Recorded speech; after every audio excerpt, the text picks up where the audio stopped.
नमस्कार, सीमा कौशिक की कक्षा में आपका स्वागत है। आज की इस कक्षा में हम पढ़ेंगे आपकी पाठ्य पुस्तक आरोह भाग 2 से कविता पतंग, जिसके रचयिता है आलोक धनवा जी।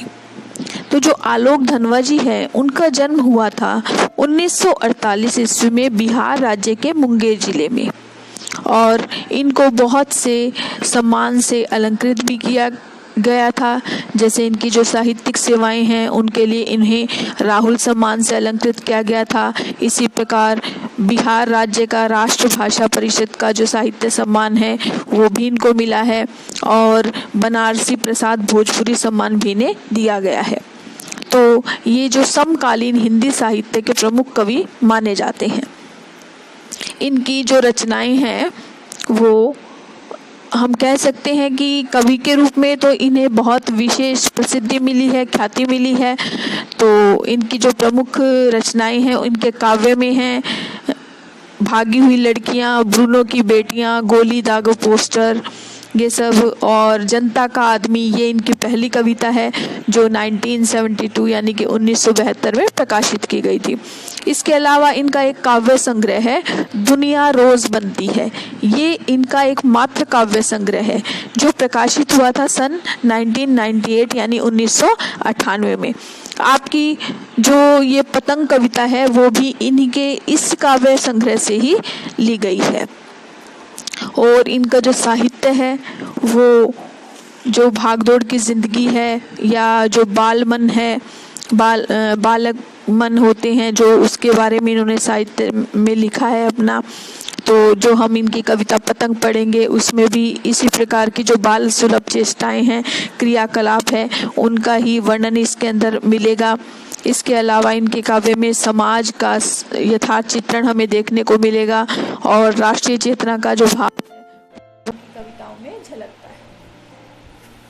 और भाषा में इन्होंने शुद्ध साहित्यिक खड़ी बोली का प्रयोग किया है। इसके अलावा इन्होंने तत्सम तद्भव विदेशी भाषा के शब्द जैसे उर्दू के, इस तरह के शब्दों का प्रयोग भी इन्होंने अपने काव्य में किया है, साहित्य में किया है।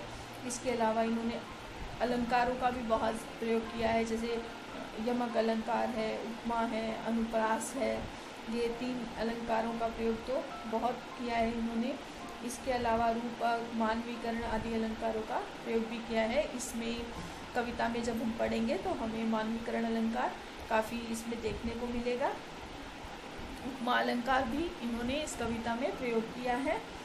तो इसीलिए आलोक धनवा जी की जो कल्पना है, इन्होंने इतनी सुंदर कल्पना की है इस कविता के अंदर कि किस तरह से प्राकृतिक सौंदर्य का वर्णन किया इन्होंने।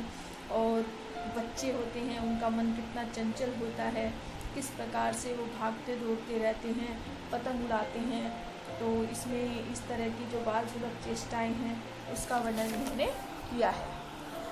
तो देखिए, इसमें हम पढ़ते हैं कि कविता में वो क्या बताना चाहते हैं, कि जो इनकी कविता है पतंग, वो इनके एक मात्र काव्य संग्रह का हिस्सा है। जैसा कि मैंने आपको बताया, एक लंबी कविता है जिसके तीसरे भाग को पाठ्य पुस्तक में शामिल किया गया। इनका जो काव्य संग्रह है, मैंने अभी आपको बताया कि दुनिया रोज बनती है, इस काव्य संग्रह से संकलित किया गया है। और इस कविता में बाल सुलभ इच्छाओं और उमंगों का सुंदर चित्रण है। बाल क्रियाकलापों एवं प्रकृति में आए परिवर्तन को अभिव्यक्त करने के लिए सुंदर बिंबों का प्रयोग किया गया है। यानी कि बच्चों की जो चेष्टाएं होती हैं, उनकी थोड़ी शरारतें होती है, चंचलता होती है, उनकी कल्पनाएं होती हैं, उनका वर्णन किया है उन्होंने। बहुत से सुंदर बिंबों का, बिंबों यानी छायाचित्रों का जो है, इन्होंने बहुत सुंदर वर्णन किया है। और पतंग बच्चों की उमंगों का रंग बिरंगा सपना है। आसमान में उड़ती हुई पतंग ऊंचाइयों की वे हदें हैं, बालमन जिन्हें छूना चाहता है और उसके पार जाना चाहता है। क्योंकि बच्चे जो होते हैं, ये ऊंचाइयों तक पहुंचना चाहते हैं। तो रंग बिरंगा जो उनका सपना होते हैं, कल्पनाएं होती हैं, वे कल्पना की उड़ान में उड़ जाना चाहते हैं। तो कविता धीरे धीरे बिंबों की एक ऐसी नई दुनिया में ले जाती है जहाँ शरद ऋतु का चमकीला इशारा है, जहाँ तितलियों की रंगीन दुनिया है, दिशाओं के मृदंग बजते हैं, जहाँ छतों के खतरनाक कोने से गिरने का भय है, तो दूसरी ओर भय पर विजय पाते बच्चे हैं जो गिर गिर कर संभलते हैं और पृथ्वी का हर कोना खुद ब खुद उनके पास आ जाता है। वे हर बार नई नई पतंगों को सबसे ऊंचा उड़ाने का हौसला लिए फिर भादों के बाद के शरद की प्रतीक्षा कर रहे हैं। क्या आप भी उनके साथ हैं? यानी कि इसमें यही बताया गया है कि शरद ऋतु का जो प्राकृतिक सौंदर्य है उसके बारे में बताया गया है। इसके अलावा बच्चे होते हैं वो निडर होते हैं, निर्भीक होते हैं, किस तरह से छतों पर घूमते हैं, पतंग उड़ाते हैं, उनको गिरने का भी भय नहीं होता। अपनी कल्पनाओं के आसमान में वो उड़ते रहते हैं, गिरते हैं, फिर संभलते हैं। उनके मन में एक आत्मविश्वास, एक हौसला बन जाता है और फिर दोबारा वो शरद ऋतु की प्रतीक्षा करते हैं ताकि फिर से उन्हें पतंग उड़ाने का मौका मिले। इस प्रकार की बातें हैं कवि ने इस कविता में बताई है। तो हम शुरू करते हैं अपनी कविता पतंग। देखिए इसका पहला पद्यांश। तो जो पहला पद्यांश है, सबसे तेज बौछारे गई, भादो गया सवेरा हुआ, खरगोश की आंखों जैसा लाल सवेरा, शरद आयो पुलों को पार करते हुए, अपनी नई चमकीली साइकिल तेज करते हुए। भादो मास होता है बच्चों, जो सावन के बाद भादव आता है, भादव के बाद फिर शरद ऋतु का समय आ जाता है। तो उसी महीने के बारे में कवि बता रहा है। और शरद आया पुलों को पार करता हुआ, शरद यानी कि सर्दी की ऋतु जो होती है, यानी कि सर्दी की ऋतु में आने वाली होती है। आकाश साफ होता है, उजाला होता है, रोशनी होती है।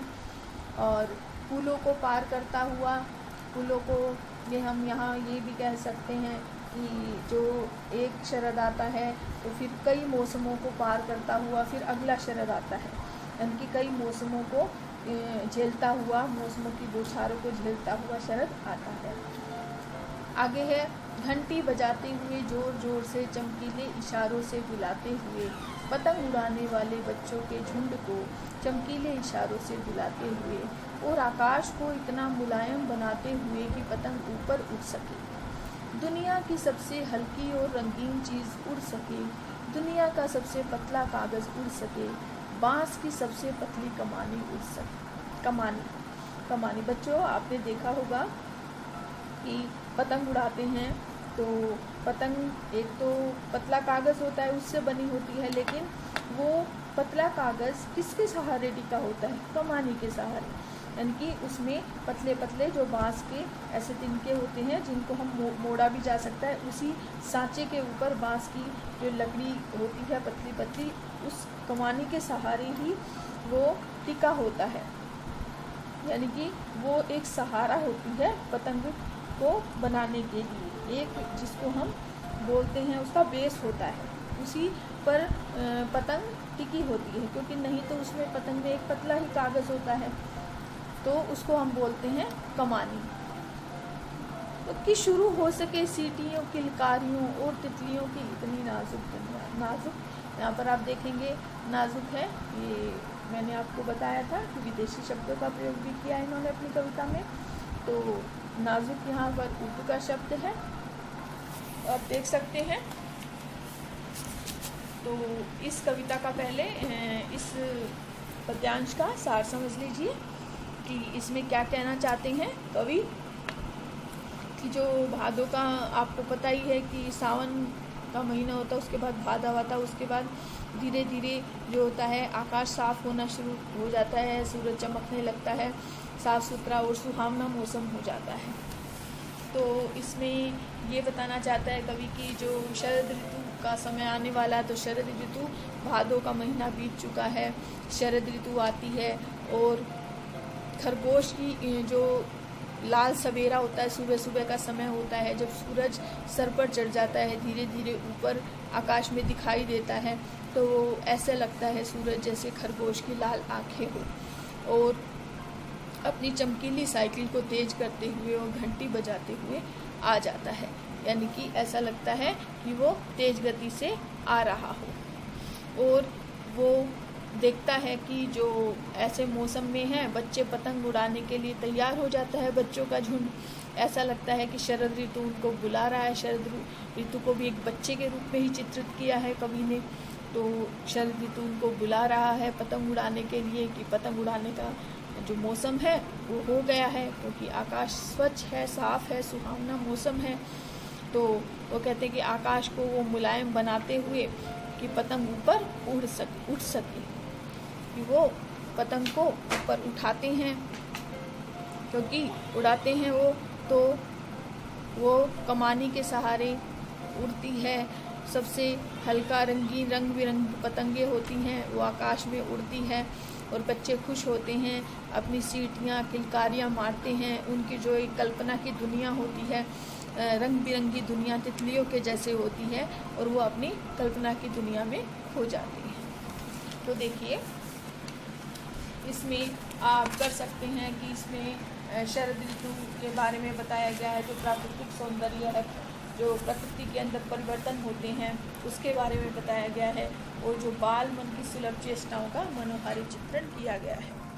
तो देखिए, सबसे तेज बौछारें गई, भादो गया सवेरा हुआ, कि उसमें कहता है कि सबसे तेज बौछारें, कि भादो के महीने में सबसे तेज बारिश होती है। तो कहते हैं कि सबसे तेज जो बौछारें हैं वो भादव की बौछारें, यानी बारिश का मौसम जो है वो चला गया है, और सवेरा हुआ, और सवेरा हो गया है। खरगोश की आंख जैसा लाल सवेरा। तो वो कहते हैं कि भादो से पहले जो सावन का महीना होता है, और जब भादो चला जाता है तो उसके बाद शरद ऋतु के आने का समय हो जाता है। तो भादो के महीने में बहुत ज़्यादा बारिश होती है और सूरज की रोशनी कम दिखाई देती है। तो ऐसे में बारिश होती है, रातें भी बहुत अंधेरी होती है, चारों तरफ अंधकार होता है। तो जब अंधकार छट जाता है, भादों का महीना चला जाता है, तो चारों तरफ उजाला हो जाता है। तो कवि ने इसलिए कहा है कि भादो गया सवेरा हुआ, कि भादों का महीना चला गया है और सवेरा हो गया है, उजाला हो गया है और सुबह हो गई है। और जब शरद ऋतु आती है तो जो सर्दी का जो सवेरा होता है, कवि को कैसा लगता है? शरद ऋतु आए फूलों को पार करते हुए। जो शरद ऋतु है वो बहुत से मौसमों को पार करते हुए आ गया है, और शरद ऋतु में जो सवेरा होता है वो कवि को ऐसा लगता है जैसे कि खरगोश की लाल लाल आँखें, यानी कि आकाश में जो सूरज की लालिमा छाई होती है वो कवि को ऐसी लगती है जैसे कि खरगोश की लाल आंखों की तरह। क्योंकि क्या होता है, आकाश पर जो छाई हुई शरद ऋतु की जो सुबह होती है वो लालिमा होती है, खरगोश की लाल आंखों के समान दिखाई दे रही है। और इसमें कवि यही कल्पना कर रहा है कि वो खरगोश की लाल लाल आँखें होती हैं, वैसा ही कवि को शरद ऋतु का वो सवेरा लग रहा है। आगे आप देख सकते हैं, इसमें साथ साथ में इसमें काव्य सौंदर्य में बताती जाऊंगी आपको। आप देख रहे हैं कि इसके अंदर बहुत से दृश्य बिंबों का भी प्रयोग किया गया है। आप देखेंगे उसमें उपमा अलंकार भी है, जैसा लाल सवेरा, खरगोश की आंखों जैसा लाल सवेरा। आगे हैं, अपनी नई चमकीली साइकिल तेज चलाते हुए, कि शरद रूपी जो नटखट बालक है, अब शरद का मानवीकरण कर दिया है कवि ने। वो कह रहे हैं कि शरद रूपी जो शरद का जो है शरारती नटखट बच्चे के समान कवि ने बताया है शरद को। तो कहते हैं कि शरद इतने सारे मौसमों को पार करता हुआ, क्योंकि एक शरद आती है, जब दूसरी शरद ऋतु आती है तो बीच में कई तरह के मौसम आते हैं। तो शरद ऋतु इतने मौसमों को पार करके आया है, और वह अपनी चमकीली साइकिल पर, यानी कि जब हम देखते हैं, चमकीली साइकिल क्यों कहा है कवि ने, कि जब हम सुबह सूरज ऊपर चढ़ता है तब हम देखते हैं कि जब वो बहुत ऊंचाई पर चढ़ जाता है तो वो सफ़ेद सा दिखाई देता है, उजला उजला चमकीला सा दिखाई देता है, और उसकी रोशनी होती है वो चारों तरफ फैल जाती है, तो वो चमकीली दिखाई देती है। तो शरद को कवि ने एक बच्चा बताया है जो अपनी चमकीली साइकिल को तेज चलाते हुए आ रहा है। यानी कि सूरज की जो किरणें हैं वो चारों तरफ तेजी से फैल रही है। तो ऐसा लगता है कि वो शरद जो बच्चा है वो घंटी बजाते हुए, ज़ोर ज़ोर से घंटी बजाते हुए आ रहा हो। यानी कि ऐसा लगता है कि ज़ोर ज़ोर से घंटी बजाकर सबका ध्यान अपनी ओर आकर्षित कर सके। क्योंकि सूरज की किरणें चारों तरफ फैल जाती हैं तो सबका ध्यान जाता है। तो अपनी चमकीली साइकिल पर शरद आ रहा है और घंटी बजाते हुए, ताकि सबका ध्यान अपनी ओर आकर्षित कर सके। आगे है, चमकीले इशारों से बुलाते हुए पतंग उड़ाने वाले बच्चों के झुंड को।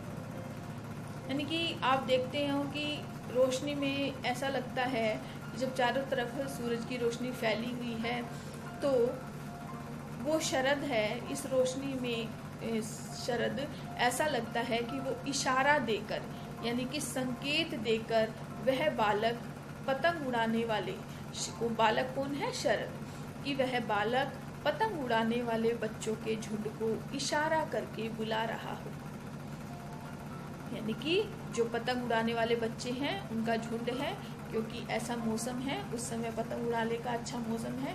तो ऐसा लगता है कि वो शरद अपने चमकीले इशारे, घंटी बजाते हुए चमकीले इशारों से अब सबका ध्यान आकर्षित करते हुए बच्चों के झुंड को संकेत देकर, पतंग उड़ाने वाले बच्चों के झुंड को संकेत देकर बुला रहा हो। तो यहाँ पर बताना चाहते हैं कवि कि मौसम सुहावना होता है और उस समय पतंग है वो उड़ाई जा सकती है। पतंग उड़ाने के लिए वो उपयुक्त समय होता है।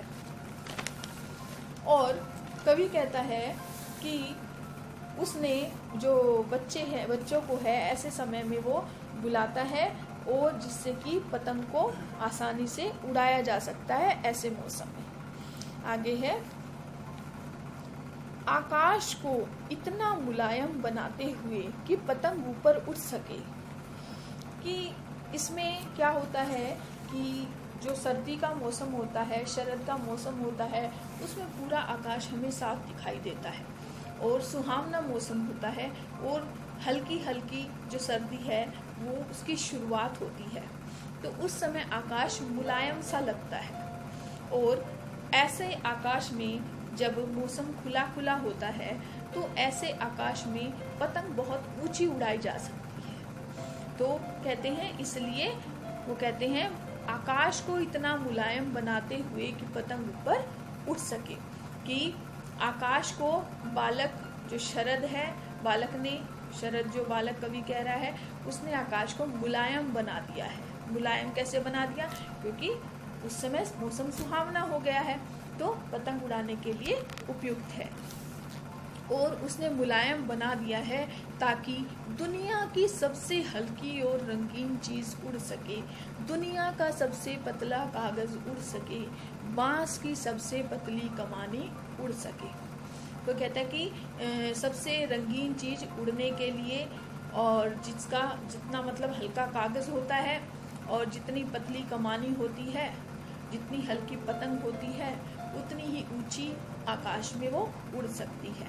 इसलिए वो कहते हैं कि वो शरद ने के मौसम में क्या होता है, उसने वो मुलायम बना दिया है और बच्चे जब पतंग उड़ाएंगे तो ऐसे मौसम में बहुत ऊंचाई पर वो पतंग उड़ पाएगी और जो हल्का और रंगीन सबसे पतला कागज़ होगा वही ऊंचा उड़ पाएगा। तो इसमें बच्चे हैं, अपनी जो रंगीन कल्पनाएं हैं उनके सहारे वो पतंग को उड़ा रहे हैं और सीटियाँ, किलकारियाँ मार रहे हैं पतंग को उड़ाते हुए। क्योंकि बच्चों का जो मन होता है वो चंचल होता है और अपने कल्पना के जो उनके पंख है वो लगाकर वो ऊंचा उड़ना चाहता है। यानी कि जब बच्चे पतंग उड़ाएंगे तो वे आनंद से यहाँ वहाँ इधर उधर दौड़ेंगे, भागेंगे, किलकारियाँ मारेंगे, सीटियाँ बजाएंगे, इस तरह से वो दिखाई देंगे। और उनकी तितलियों की इतनी नाजुक दुनिया, यानी कि तितलियाँ होती हैं वो रंग बिरंगी होती हैं, वो कहते हैं कि उनकी तितलियों की नाजुक दुनिया फिर से शुरू हो जाएगी। यानी कि ऐसा शरद जो बालक है वो चाहता, ऐसा वातावरण फिर से तैयार हो जाएगा, यानी कि बच्चों की किलकारियाँ गूंजने लगेगी।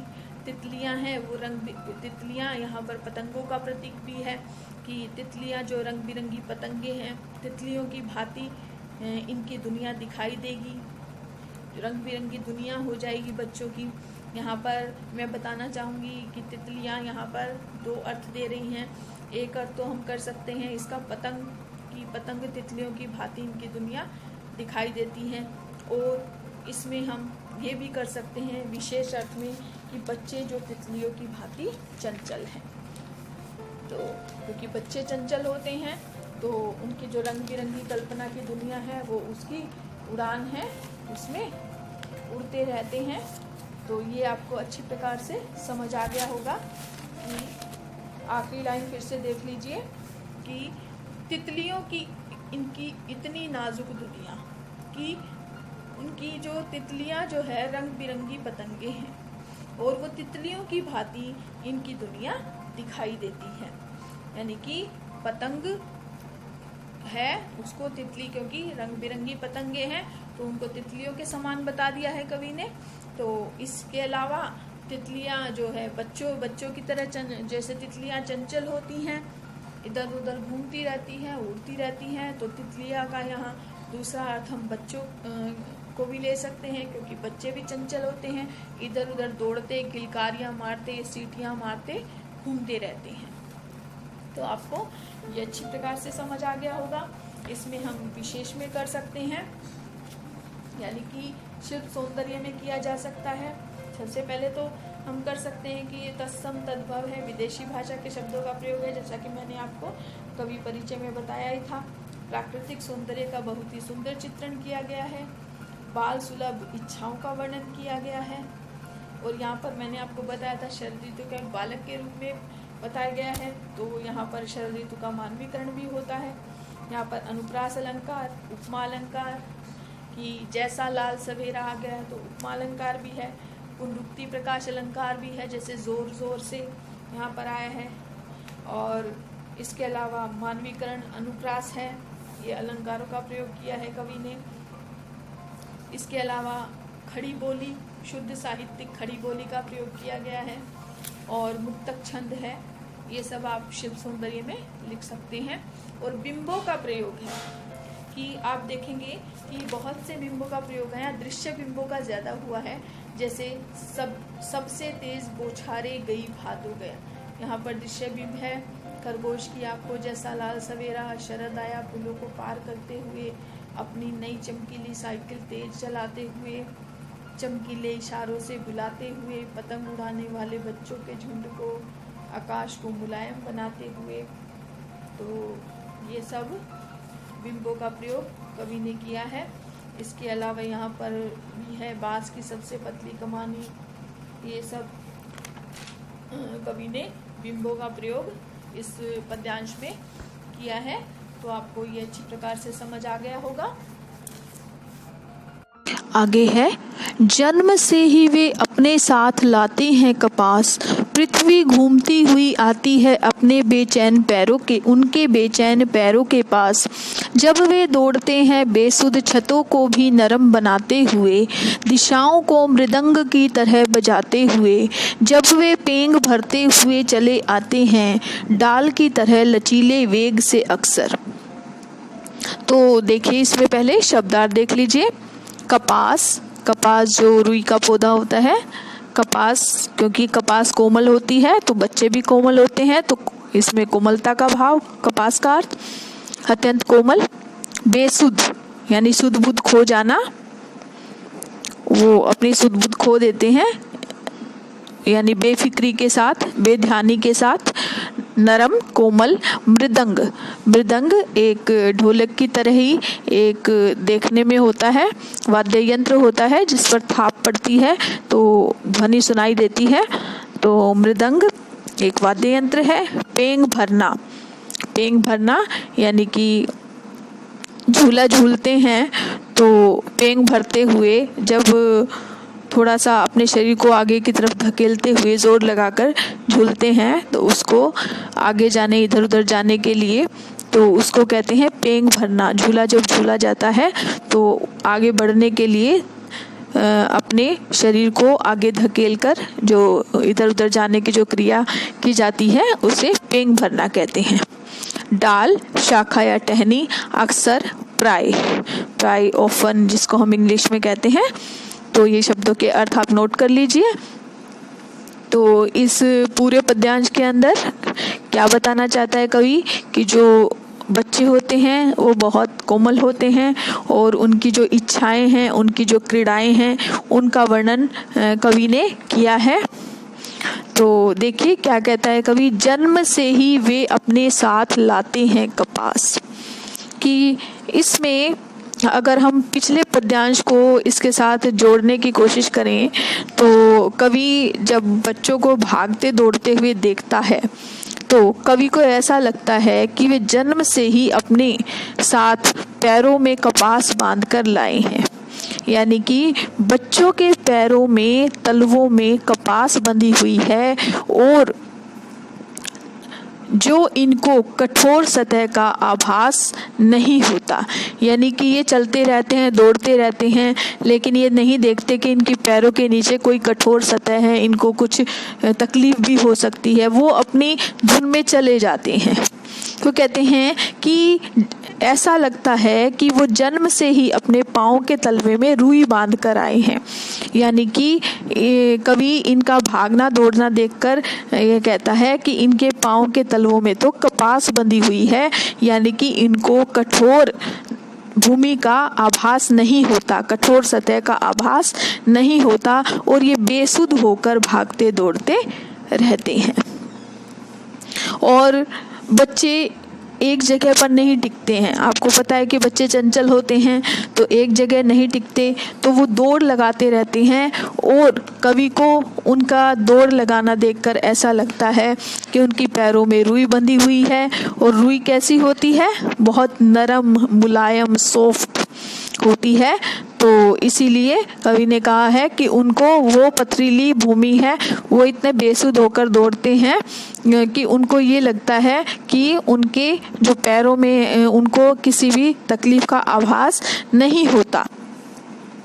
तो इसका एक दूसरा अर्थ भी ले सकते हैं हम, जो बच्चों की जो भावनाएं होती हैं वो कोमल होती हैं। बच्चों की भावनाएं तो कपास की भांति, हम रुई की भांति जो कोमल स्वच्छ होती है कपास, उसी तरह बच्चों की भावनाएं भी कोमल होती है। एक ये अर्थ भी हो सकता है यहाँ पर।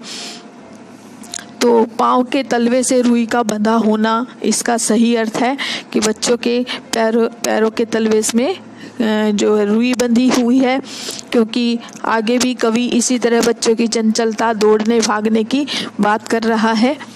तो यहाँ पर और कह रहा है कवि, पृथ्वी घूमती हुई आती है उनके बेचैन पैरों के पास, जब वे दौड़ते हैं बेसुध। तो वो कहते हैं पृथ्वी घूमती हुई आती है। यहाँ पर कवि ने इसका मानवीकरण कर दिया है। तो यहाँ पर भी हम कह सकते हैं बिंब का प्रयोग किया है कवि ने।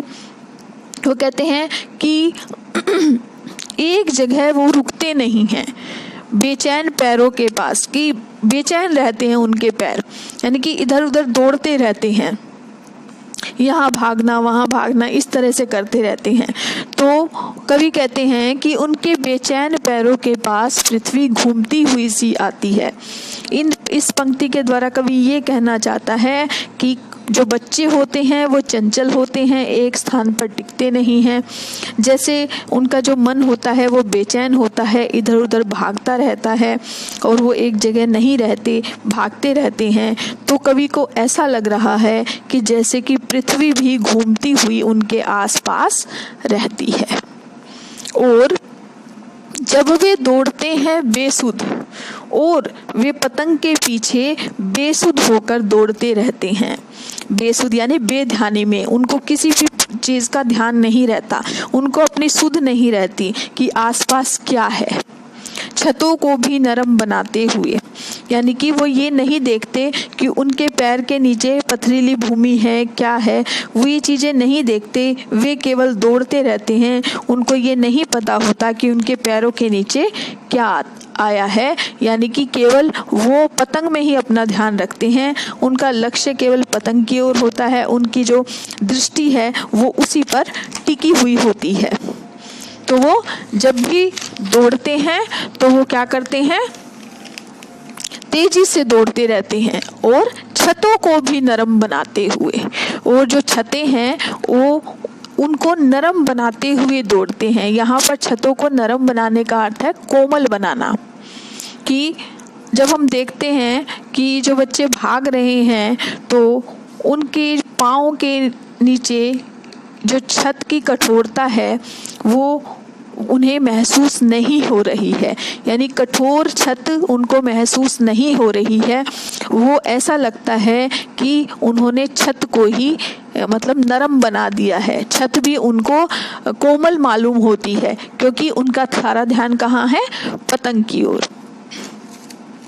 तो दूसरे अर्थों में हम ये भी समझ सकते हैं कि उनके जो मन में है छतों की कठोरता का कोई एहसास ही नहीं है, यानी कि अगर उनको एहसास होता तो वो इतनी तेज़ी से दौड़ते नहीं, क्योंकि उनको ये एहसास ही नहीं है। कठोर पथरीली ज़मीन है, उनके पैर के नीचे कुछ भी आ सकता है, तो वे छतों को मुलायम बनाते हुए दौड़ते हैं। तो उनके लिए तो छत मुलायम ही है। तो यहाँ पर भी कवि ने बिंब का प्रयोग किया है। अब है दिशाओं को मृदंग की तरह बजाते हुए, जब वे पेंग भरते हुए चले आते हैं, डाल की तरह लचीले वेग से अक्सर। अब दिशाओं को मृदंग की तरह बनाते हुए, अब इसमें कवि क्या कहना चाहता है कि जो जितनी भी दिशाएं हैं वो चारों दिशाओं में घूम रहे हैं बच्चे, तो उनको मृदंग की तरह बजाते हुए, जब वो दौड़ते भागते हैं तो उनके पैरों की आहट होती है, उनके पैरों की आवाज़ होती है, तो वो ऐसी लगती है एक मृदंग की तरह चारों दिशाओं में वो बजाते हुए चल रहे हैं, यानी उन मृदंग की तरह जो है ध्वनि सुनाई देती है। तो इसमें क्या कहना चाहते हैं कवि कि जब उनके पाँव की आहट होती है, जब वे भागते हैं, पैरों की जो चाप होती है उनकी पद चाप, वे इस प्रकार लगती है जैसे कि सभी दिशाओं में, चारों दिशाओं में जहाँ वे दौड़ रहे हैं, भाग रहे हैं, वो उन्हें ऐसा लगता है जैसे मृदंग बज रहा हो, यानी मृदंग की तरह सभी दिशाओं से स्वर आ रहे हैं। जब बच्चे भागते हैं तो दिशाओं को मृदंग की तरह बजाते हुए से प्रतीत होती हैं। आगे है, जब वे पेंग भरते हुए चले आते हैं, डाल की तरह लचीले वेग से अक्सर, कि पेंग भरते हुए, कि जब बच्चे भागते हैं, दौड़ते हैं, तो वो झूला झूलने के समान ऐसे लगते हैं, यानी यहाँ की तरह मृदंग की तरह और पेंग भरते हुए झूला झूलने के समान, तो यहाँ पर उपमा अलंकार है। तो जैसे कभी भी झूला झूला जाता है तो कभी ऊंचा जाता है, जोर लगाकर ऊपर की ओर अपने आप को धकेलना पड़ता है, और ऊपर की ओर जब अपने आप को ले जाते हैं तो उसे कहते हैं पेंग भरना। तो बच्चे ऐसे लगते हैं कि वो पेंग भरते हुए आ रहे हैं, यानी कि किसी पेड़ की डाल को खींचे खींचे और उसे छोड़ रहे हो, खींचकर उसको छोड़ रही हूँ, तो वो तेजी के साथ, यानी कि डाल की तरह लचीले वेग से अक्सर, कि आपने देखा होगा कि जब किसी डाल को खींचकर छोड़ते हैं तो वो वेग के साथ फिर वापस वो लचीले वेग के साथ वो छोड़ने पर वो वैसी ही स्थिति में आ जाती है, वैसी की पहले की स्थिति में, तो लचीलापन होता है डाल के अंदर। तो इन दोनों पंक्तियों के अच्छी प्रकार से देखिए कि जो बच्चे होते हैं वो ऐसा लगता है झूला झूलते हुए नजर आते हैं। बच्चे जब भागते हैं तो किसी पेड़ की डाल को खींचकर और उसे छोड़ देते हैं, वे तेजी के साथ वापस अपने, जैसे जब लगते हैं, जब भागते हैं तो ऐसे लगते हैं कि किसी डाल की तरह उनमें लचीलापन हो और उसी वेग के साथ वो अपने पहले की स्थिति में आ जाते हैं। यानी कि जो पेड़ की जो डाल होती है, जब उसको खींचा जाता है तो वो तेजी के साथ पहले वाली स्थिति में आ जाती है। तो उसकी जो लचक है, जो लचीलापन है, उसे ऐसा करने में उसकी सहायता करता है। और तब वे जो छतों के जो किनारे होते हैं, जो खतरनाक हैं, जो बच्चे जहाँ पर गिरकर चोट भी खा सकते हैं, तो ऐसी जगह पर वे भागते दौड़ते पहुँच जाते हैं। लेकिन जो उनका शरीर का जो लचीलापन होता है वो किसी डाल की तरह उनको वापस सुरक्षित स्थिति में पहुंचा देता है। यानी कि वे पतंग की डोरी खींचते खींचते भागते हुए इस स्थिति में आ जाते हैं कि वे गिर सकते हैं, तो वे अपने शरीर को फिर से ऐसा कर लेते हैं कि वे सुरक्षित स्थिति में आ जाते हैं। यानी कि वह लचीलापन जो है उनका किसी डाल की तरह होता है। तो आपको ये अच्छी प्रकार से पद्यांश समझ आ गया होगा। इसका शिल्प सौंदर्य देख लीजिए, बीच बीच में मैंने बताया भी है, बिंबों का प्रयोग किया गया है और बच्चों को कपास के समान कोमल बताया गया है। और जो बच्चों की सुंदर क्रियाकलाप हैं, चेष्टाएं हैं, उसके बारे में वर्णन किया है कवि ने। शुद्ध साहित्यिक खड़ी बोली का प्रयोग है, तत्सम तद्भव विदेशी भाषा के शब्दों का भी प्रयोग है, और मानवीकरण, अनुप्रास, उपमा अलंकार, ये इन तीनों अलंकारों का प्रयोग किया गया है। तो ये सब आप इसमें लिख सकते हैं शिल्प सौंदर्य में। तो अब हम आगे चलते हैं अपने अगले पद्यांश की ओर। तो छतों के खतरनाक किनारों पर उस समय गिरने से बचाता है उन्हें सिर्फ उनके ही रोमांचित शरीर का संगीत। पतंगों की धड़कती ऊंचाइयां उन्हें थाम लेती है महज एक धागे के सहारे। पतंगों के साथ साथ वे भी उड़ रहे हैं अपने रंध्रों के सहारे। तो इसमें क्या बताना चाहते हैं कवि? इसके अंदर बताना चाह रहे हैं कि इसमें बाल सुलभ जो इच्छाएं होती हैं, बाल सुलभ जो क्रियाकलाप होते हैं, उनका वर्णन कर रहा है कवि। कि उनके क्रियाकलापों का वर्णन करते हुए कहते हैं छतों के खतरनाक किनारों तक, कि जो उनका शरीर होता है वो हिलता डुलता रहता है। तो वो कहते हैं कि उस समय गिरने से बचाता है उन्हें सिर्फ उनके ही रोमांचित शरीर का संगीत। आपने देखा होगा कि जो शरीर होता है वो हिलता डुलता रहता है।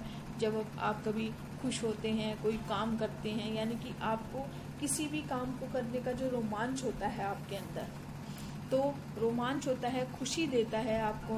वो जो जज्बा होता है वो आपको खुशी देता है कोई भी काम के प्रति, जब आपका उसमें इंटरेस्ट होता है करने के पीछे। तो रोमांचित शरीर का जो संगीत होता है वो उससे जो है उससे आप रोमांच से भर जाते हैं।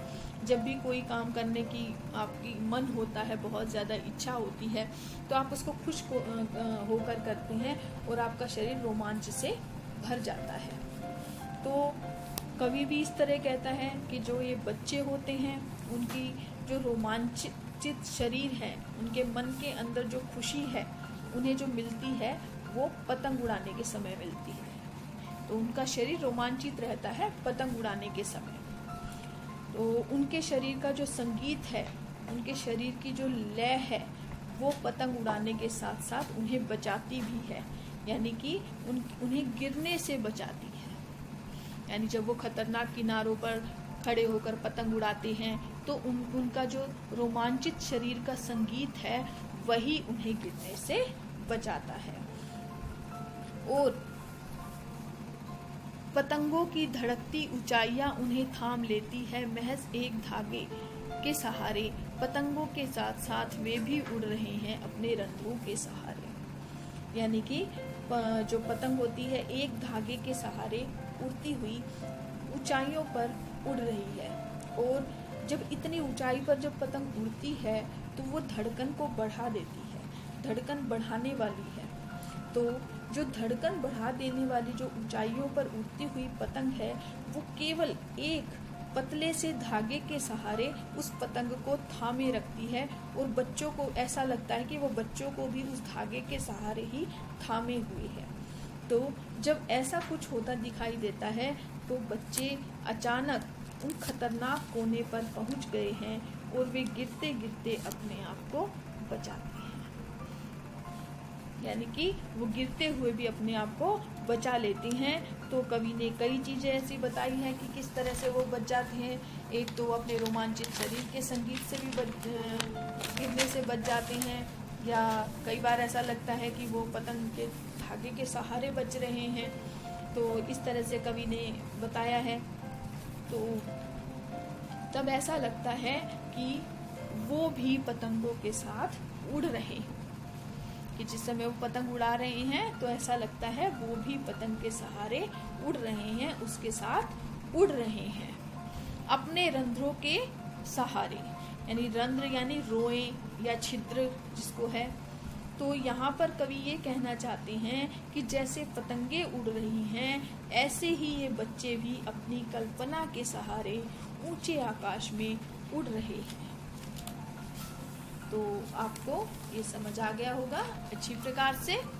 तो इसका शिल्प सौंदर्य देख लीजिए। बच्चों की बाल सुलभ चेष्टाओं का वर्णन किया गया है।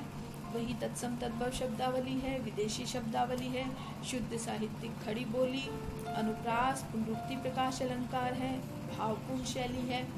ये सब आप शिल्प सौंदर्य में लिख सकते हैं। और अब हम इसका आखिरी पद्यांश पढ़ेंगे। देखिए, अगर वे गिरते छतों के खतरनाक किनारों से और बच जाते हैं तब तो और भी निडर होकर सुनहले सूरज के सामने आते हैं। पृथ्वी और भी तेज घूमती हुई आती है उनके बेचैन पैरों के पास। क्या आपने देखा होगा, बच्चे पतंग उड़ाते हैं तो बार बार गिरते हैं और गिरकर वो फिर संभल जाते हैं, तो उनके मन में जो है एक जोश आ जाती है, एक उनका जो डर होता है ना वो चला जाता है। यानी कि वो कई बार होता है कि छतों से भी गिर जाते हैं फिर भी बच जाते हैं, लेकिन फिर भी दुगने जोश के साथ वो फिर से पतंग उड़ाने के लिए छतों पर आ जाते हैं। सूरज की किरणें कितने ही तेज हो, कितनी ही गर्मी हो, लेकिन फिर भी वो पतंग उड़ाने के लिए उतने ही साहस के साथ, दुगने साहस के साथ आ जाते हैं। तो क्या कहते हैं, अगर वे कभी गिरते हैं छत के खतरनाक किनारों से और बच जाते हैं तब तो। यानी यहाँ पर छतों से गिरना और फिर बच जाना, यहाँ पर आप देखेंगे कि भी गिरना भी है और फिर बचना भी, तो यहाँ पर विरोधाभास अलंकार का प्रयोग किया गया है। तो यहाँ पर और कवि कहते हैं कि जब बच्चे छतों से पतंग उड़ाते हुए और छतों के खतरनाक किनारों से गिरते हैं और उसके बाद गिरने से बच जाते हैं, तो क्या होता है, उनमें जो डर है वो खत्म हो जाता है और उनका जो आत्मविश्वास है वो और अधिक बढ़ जाता है और वे निडर होकर सुनहले सूरज के सामने आते हैं और वे दुगने साहस के साथ, निडरता के साथ, मन से डर को खत्म करके और दुगने जोश के साथ फिर से छत पर आते हैं जहां सूरज चमक रहा है आकाश में दोपहर के समय, और वे फिर से उस समय आ जाते हैं सुनहले सूरज के सामने और अपनी पतंग उड़ाते हैं। ऐसे में लगता है कि वो जैसे ये दौड़ते भागते जो बच्चे हैं नहीं, बल्कि इनके चारों ओर पृथ्वी और भी तेज घूमती हुई आती है। यानी कि ऐसा लगता है कि चारों ओर पृथ्वी तेजी से घूम रही है, यानी कि पहले से भी अधिक तेजी से घूम रही है उनके बेचैन पैरों के पास, क्योंकि अब वो बच्चे निडर हो चुके हैं और जो उनका आत्मविश्वास है वो बढ़ गया है, इससे उनका साहस भी बढ़ गया है। तो कवि कहते हैं कि बेचैन पैरों के पास ये जो है उनके अधिक गतिशील हो गए हैं, यानी उनके पैर जितने पहले गतिशील थे उससे भी ज्यादा गतिशीलता उनके पैरों में आ जाती है और वे दुगने जोश से पतंग उड़ाते हैं और ऐसा लग रहा है कि पृथ्वी और भी तेजी से घूम रही है। तो इसमें कवि ने बिंबों का प्रयोग भी किया है, जैसे गिरकर बचना विरोधाभास है, पृथ्वी का मानवीकरण किया है कवि ने। सुनहले सूरज, ये सवर्ण की आवृत्ति हुई है तो अनुप्रास अलंकार है।